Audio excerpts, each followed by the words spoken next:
Hi folks, Survival Ridge here. GoPro style camera. Got a European minister coming here. I can't zoom unfortunately because it's a little camera, but this is ancient woodland in Cork near the Gira, and this land here was like completely devastated. All this is red oak, ancient land, and they gave them some license apparently, but it used to be like this. It's all ancient woodland, and the head is what he's doing. So there's a lot of us here to protest, because that is just brutal. Absolutely no need for it at all. But that is a crime. It's a crime. We've got in Ireland here, we have the least native trees in all of Europe, and this is how it's treated. Totally disgusting. Totally disgusting. Look at that ancient woodland gone. Devastation. Apparently the guy's been told it's wrong, but the European Union don't care. The Environmental Protection Agency don't care as long as windmills go up and the cow quota's gone up. Look at that. That'll be burnt as well. None of it used. Ancient woodland. Absolute disgrace.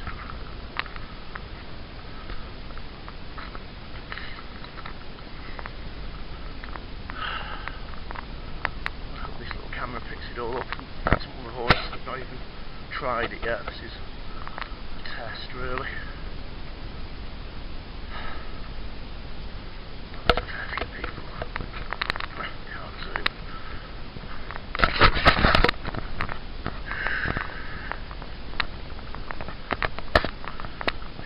Ridge.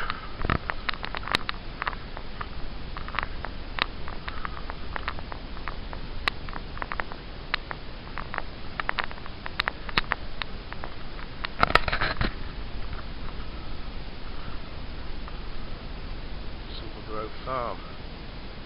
Maybe you don't buy anything with that name on it.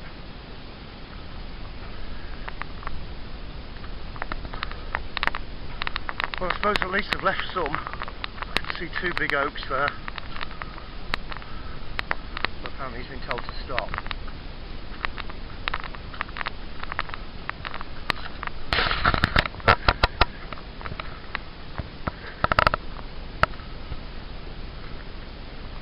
All in the name of cows, dairy milk.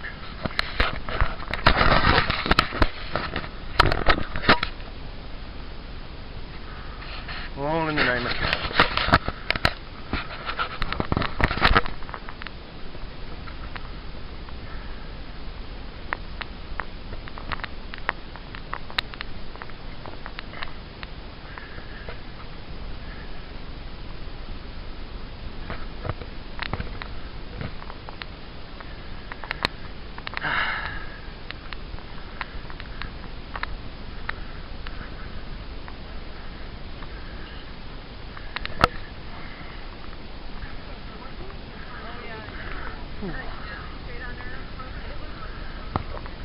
Survival Ridge.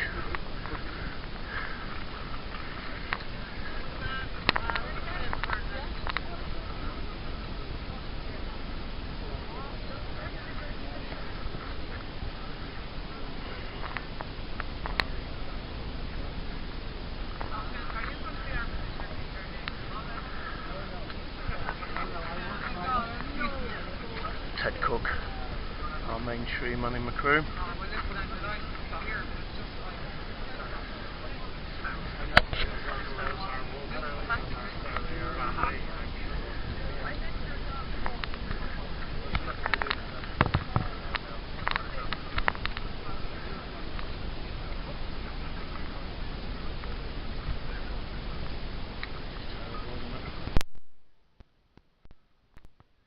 So it goes all the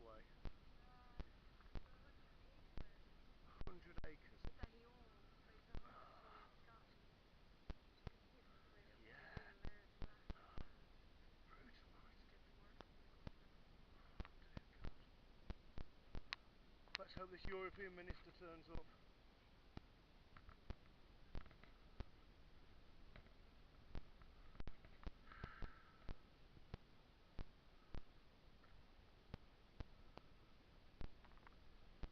Dear God, I hope they don't do that to it anyway. But that's what unfortunately most farmers are into, because they get the grants for green fields.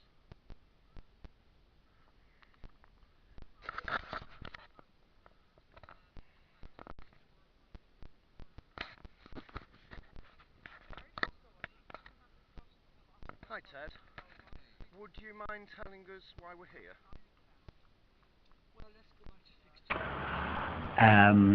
We're here in the townland of Silvergrove, in the River Toon Valley in North County Cork. The River Toon pays tribute to the main channel of the River Lee at the Guera, which is an alluvial forest and is one of the last wild woods or aboriginal swamp forests in Western Europe. So travelling up the Toon River, about 3.5 miles from the Guera, which means a swamp forest, we come into about 60 hectares, which is about 150 acre of a remnant, or we call it residual old growth oak wood. We would say it is an acid. The underlying geology is acidic, and the foundation, geological diversity, is the foundation of biodiversity. So on this hillside, under old growth oak, the plants indicate the acid geology. So while we call it Atlantic oceanic acidophilous, acidophile plant, acid-loving plants, we can call it that. The scientific name, and it's described in the Habitats Directive in Annex 1 as old growth oak woods in the British Isles. The scientific description is Blecno quercetum. Blecnum is the hard fern, one of Ireland's 41 native ferns, and it indicates acid geology. And so this is a classic west of Ireland Atlantic acidophilous old growth oak wood. And what has happened here? What has happened here is the Wildlife Service, since 1987, when the local environmental group campaigned long and hard to have a protection order put on the Guera, 800 acres, we always, at all times, we wanted to include the upstream Toon woods. Why? There are 2 priority species under the Habitats Directive in Annex 2 that tie the Guera in with the Toon woods, namely the freshwater pearl mussel, Margarifera margarifera, and the otter, Lutra lutra. Now, we are here, what has happened here is, incredibly, inexplicably, the Forest Service, the felling section of the Forest Service, based in Johnstown Castle, County Wexford, issued a general felling licence, GFL, to the newcomers of this woodland. They bought in after the death of the late Johnny McCarthy. He was the 14th generation living in Silvergrove, and he applied for a thinning licence, and what they granted him was a thinning licence, quote, to remove undesirable trees, but incredibly, to clear away the buffer zones and the riparian woodlands of the very river that supports freshwater pearl mussel and the otter. So we have here the complete removal of the under canopy of holly and hazel, and I'm afraid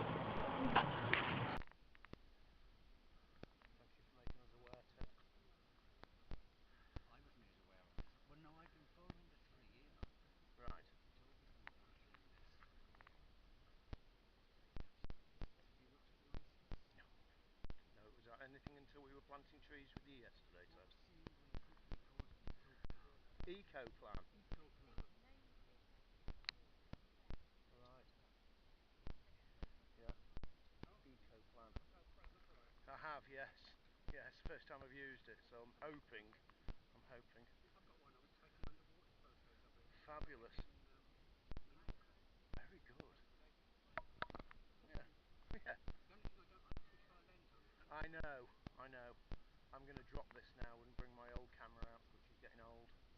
So I'll make sure that I've got recordings in both styles.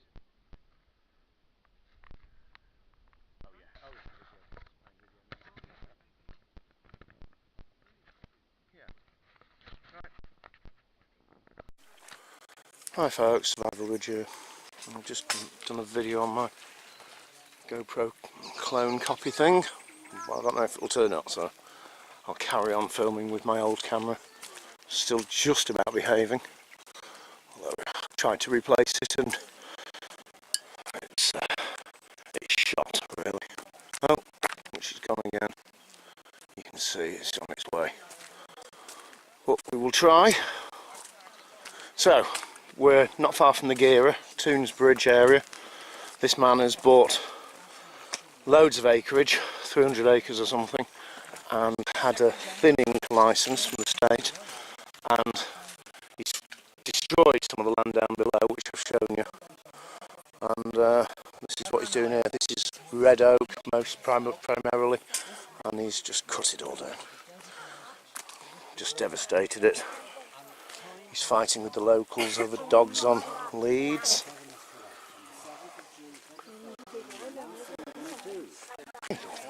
Hello.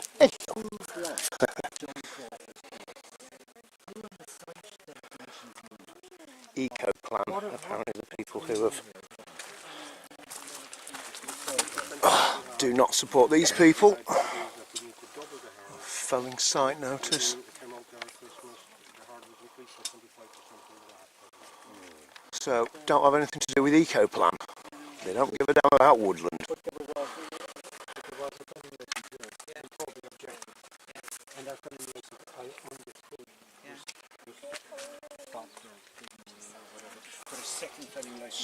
So Ted, directly in front of us, was just giving a talk. Hopefully the GoPro clone caught it. And we've seen this other guy in the cap giving talks on my channel before. According to the forestry guy yesterday, this guy is based in Tipperary, Offaly. Well, yeah, seemingly he worked for this guy, but the forestry guy was out there, and the forestry guy knew this guy who owns this business because he went to school together. He was a year ahead of him, and he said that, to the best of his knowledge, he never even appeared on this site. Really? Doesn't care. He came down and never saw the site. He just managed to bring the signs with him. He got the signs. Yeah. Now, whether that's true or not true, I don't know. But well, we have to go with the facts and what the facts stand Yeah, at the so moment. like,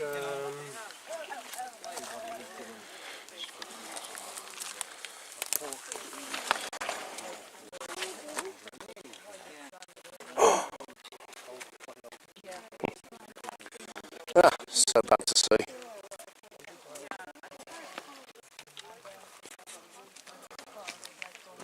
So what his plan was with this, anybody's guess. He doesn't seem to have harvested the wood, it's just destroy what he can. And there's 300 odd acres to go. But anyway, apparently they put a stop on it. For the time being, we will see. I'll film some more if it's worth filming, folks. Out for now. Apparently this is the man's farm. Was John McCarthy's farm. Now this guy from Athlone's bought it and destroying the local environment. Just so you know. Apparently he's suing everybody. Sue me, I've got no money, pal. So there's more devastation here. I can zoom in on this. They've just been cutting everything. Cutting everything, not a care.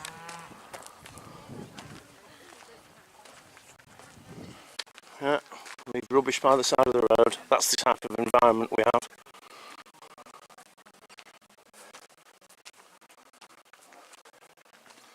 for these guys. Hello, cow.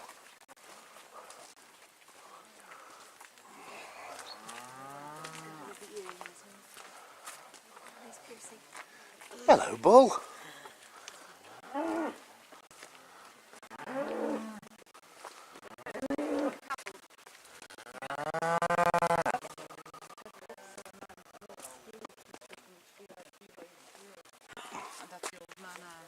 Burnt. Beehive huts. Beehives for Oh, beehive hut. Yeah, and then when you're gone. So, all burnt. The love of nature, eh? Well, this bloke who's done this is not going to be a popular man. I've got anything to do with it anyway. Environmental destruction. Traitors to the world.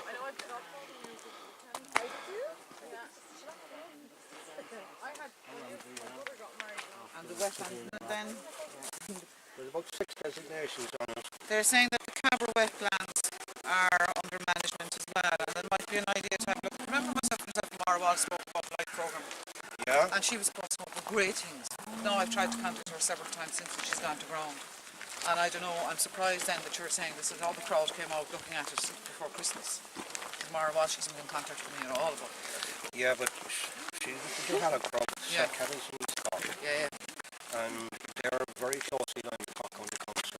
Yeah. And whatever politician down there, the local authorities announcing this was one, we just got half a million. And anyone said this is not Oh my story God. woodland. No, it's not. And even the trees that you'll be standing, they're so badly damaged, they're Yeah. not become infected. Will this take us back down to the cars now? No, I just got this as far as Oh my God, look at it. Look at this.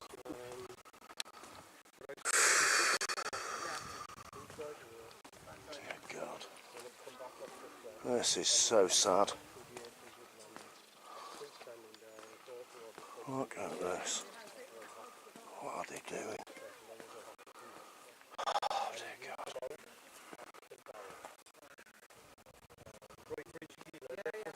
Just no rhyme or reason. Just trash it. What good is that done? I look for a meeting with Creed anyway. I don't suspect there'll be any great positivity coming from it. You never know. At the very least, it's to be able to say I have had a meeting with Creed and I have raised this with him, and that allows us then to publish and print anything we want about it, you know. What's the potential of that to raise and the whole issue in the European Parliament? I'm going to have to look at that because I'm going to have to think about the possibility, because I'm not on the Environment Committee, Yeah. But you're on but the, I'm on the Fisheries Committee. the most important thing here is the river. Oh yeah, well, And the riparian woods are gone. yeah, but you see, And the license provided for it. you see, the Fisheries Committee, we don't decide offshore. A little bit of inshore, but mainly offshore.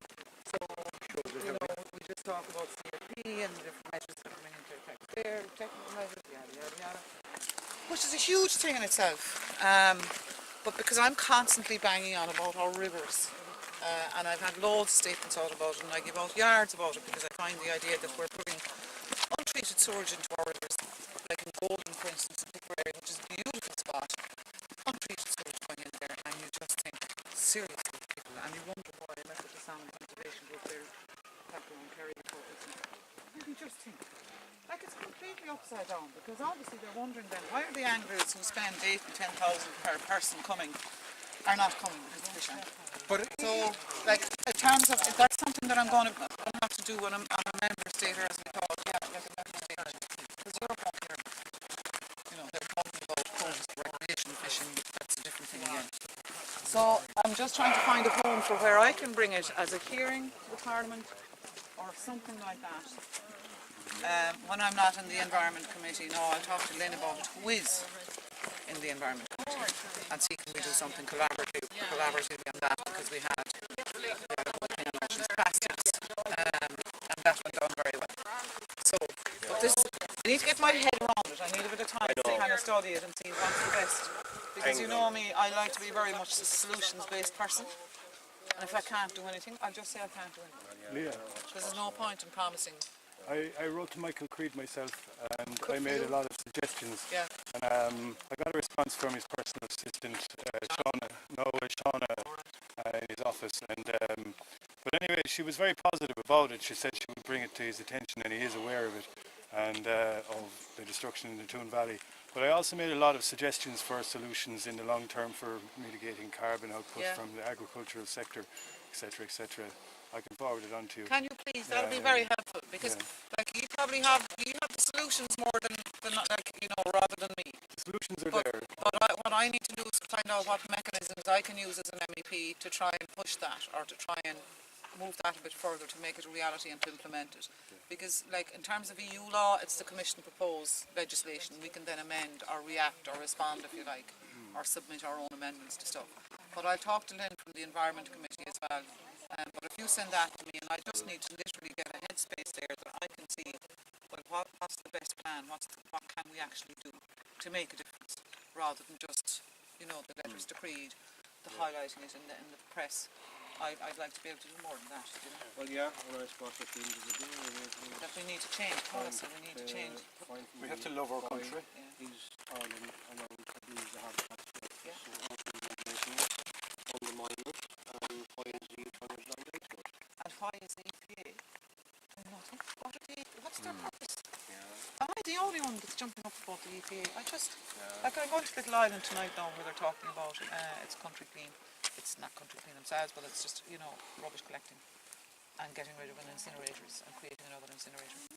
And the EPA are just nothing. You see, before the EPA, there were a crowd called Forest Forbaha. Yeah. And they were all, going back to the 70s or the 80s, it was abolished. Yeah. Just like, and the reason it was abolished was that there were so many committed, highly educated environmentalists in there that they were creating fierce problems for the government. So they said, we can't sack them. They demolished the Forest Forbaha and set up the EPA. And everyone inside in the EPA obviously gets to nothing to win. Or the win, whatever. Mind your cushy little job. Because look, when I brought out the NPWS, when I brought the man Cussin from the Department of the Environment down from Dublin, and the guy that's answering to the Minister, and they came down to investigate my complaint about the DRA. They brought three wildlife rangers and the three wildlife rangers. Shut, mind your cushy little job. You see, I actually It's the same in the EPA. I did ask questions about the EPA. She's with us. And I was asking the question, you know, who are they responsible to? Because they're supposed to be an independent agency, but they have to be responsible to somebody somewhere, and of course they're responsible to the department. And they submit a report to the department every year, so I'm trying to get my hands on that, to try and go through. But look, it's untangling this kind of stuff that will send you over the edge. I mean, you saw it with the ESB, and it's the same thing with the eels now, for instance, and the eel crush that's going on in Arden Crusher. The eel kills there, and that fantastic doctor who was, you know, I'd say head guy from the whole thing. And what happens then is they go out of their way to discredit you as if you're some kind of mad as a box of frogs. Tinfoil hat brigade, you know, they're bonkers. And they're brilliant at discrediting people who know what they're actually saying. The whole machine to do it. They do. So you're kind of up against it in that. So we have to look, as a party, we'd obviously putting our own policy together. And if we ever get into government, then we can implement that policy. Up until then, all we can do is challenge, all we can do is submit questions and jump up and down about it and support people. But up until we're actually in power, there's very little we can do, because even when we put in fantastic motions to solve the housing crisis or to solve the health crisis, the other two parties, lo and behold, they won't support it. Even if it's for the good of the people. But and surely, I keep on saying that to people. I've said it to government ministers. I said it to Simon Coveney 2 years ago. I said, give our fishermen a temporary bluefin tuna quota. Temporary. There's a surplus of bluefin tuna. Didn't even entertain it. And I said, listen, Simon, you don't even have to credit me with the idea. Take it as an idea that you suddenly came up with yourself. Great idea, temporary quota for the bluefin tuna. Wouldn't even entertain it. No. So you can't think why, But I mean, isn't and you saying, like, if we get in power, isn't that the way the parties have always worked? That's the usual, like. If we get in power, this is what we will do. Yeah. And then don't do it. But they never get into power, and surely there must be good politicians in all parties that are concerned about the environment. You would hope there would be. And Can they not work together as a team rather than waiting until they're they're elected? the people that should be targeted. Like, I'm all for cross-party cooperation, you know, if anything can be done. Because, like I say, it's not about Léana Riada, it's not about Sinn Féin, it's about the people of Ireland and what the needs have to be. Well, there's a huge crime out there at the moment, and to a lot of people, this is not 2019, we've been back to 1819. It's like the that- 1640s to me. Yeah, But I think in general, though, the mood, kind of the public mood, particularly when we saw those evictions in Roscommon, when we saw family farms being evicted, and I think that kind of has sparked people into realising, my God, like we're going back to kind of Cromwellian times, where we've sold out to the KBC banks and the vulture funds and all of that. And I hope that the people actually get angry about it. well, they are, but it's... Or Florida. There's a certain amount of knowledge needed as well. Yesterday I was working up in my office in Dublin in the Royal Irish Academy, and I said I was taking the day off to come back down here today. When I mentioned it, I got half a dozen people who said, I can't believe this is happening, not because such things could happen, but rather because that if they did, we'd know about it, because RTE would be flying choppers around. No, but the thing is that there's both a widespread goodwill compounded with a widespread ignorance. They think they've solved the problem. Like what he says, a carbon tax and you're deforesting ancient forest, you know. Yeah, I know. Look at the narrative It's from the media. It's a unreal. political situation that is ready to explode, and I just think that... This is the final straw for me, because I think a lot of people, no matter where they're from, this place is part of their identity culturally, and as well as being of major ecological importance. You know. So there's just, I think there's an opportunity, as I said, to turn this into something that could become a national strategy needs to be put in place, like. But like I was saying, Kevin, it's not about the SAC. It's not about even national strategy, because Any tree in the state over 10 years of age under the 46 Act, or over 5 years of age under the 2016 Act, that causes the tree to die or decay is an arrestable offence. Oh, please, enforce. Please enforce. Please Help us enforce. enforce the law. Oh, Rich, let's not do that again. There's been too many accidental deaths of environmentalists. It's disgraceful. Disgraceful. And they can see the locals here are really upset. Yeah. But it's all over the place. Yeah, it's gone, it's done, isn't it? I was going to talk briefly. I want to introduce the concept here. It's a very new idea. The land of milk and money. Yes, indeed. Sorry, Ted, before I turn it off. And the lady's name? The councillor? Member of the European Parliament, Leo Riada. Right. Or And Leo Riada. What party is she member of? Munster, Sinn Féin. Sinn Féin.